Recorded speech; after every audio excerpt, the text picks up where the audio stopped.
大家好，我是 Susie， 今天我们来聊聊薯片和玉米片哪一种更糟糕，以及超级健康食物花菜的健康功效。再来做一道非常好吃的生酮炒饭。薯片和玉米片哪个更糟？让我们来分解两种薯片的营养成分。1盎司薯片的营养成分：卡路里160，总脂肪10克，钠170毫克，钾350毫克，碳水化合物15克，纤维1克，净碳水化合物14克，糖小于1克，植物油和盐。1盎司玉米片的营养成分：卡路里140，总脂肪7克，钠115毫克，钾0，碳水化合物19克，纤维1克，净碳水化合物18克，糖小于1克，植物油和盐。两种薯片都含有大量碳水化合物和转基因生物，薯片含有更少的碳水化合物和更多的脂肪，薯片还含有大量的钾。总体来说，薯片是赢家。然而，如果你在生酮饮食的话，要完全避免这两种薯片。花菜是低碳水化合物，具有大量的营养。另外，花菜的植物营养素也很高。植物营养素主要作用于专门的抗氧化剂，有助于打开和关闭某些基因，以及维持您的 DNA。花菜的维生素 C 含量高。一杯花菜含 85% 的维生素 C。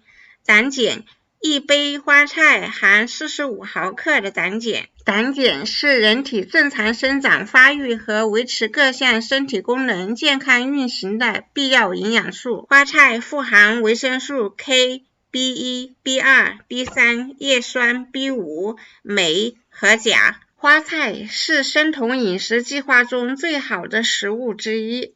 它是米饭、披萨饼皮、土豆泥、玉米饼、通心粉和奶酪的绝佳替代品。今天我们用花菜来做主食材，做一道非常好吃的亚洲口味的生酮炒饭。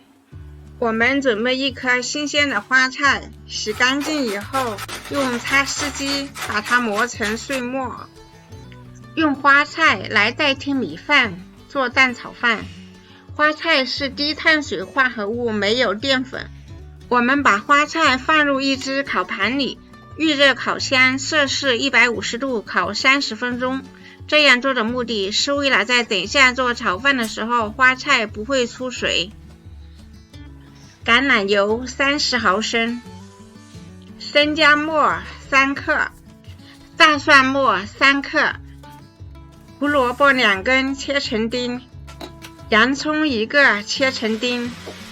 翻炒2分钟，直至胡萝卜和洋葱变软。我们把胡萝卜和洋葱装盘备用。30毫升橄榄油，3个打散的鸡蛋倒入热油中，快速翻炒，直至蛋液凝固。我们把鸡蛋也倒入碗中备用。40毫升橄榄油，100克的豆芽菜，大火翻炒30秒。我们放入烤好的花菜，用大火快速翻炒30秒。倒入胡萝卜和洋葱。我们把鸡蛋也倒进来。我们用大火快速翻炒几下。现在我们加入2克盐，1克黑胡椒粉，最后再来点葱花，用大火快速翻炒1分钟。出锅装盘，我们的生酮花菜炒饭就做好了。我们最后再撒上葱花，点缀一下，味道棒极了，它和米饭做出来的炒饭一样好吃。谢谢观看，我们下次再见。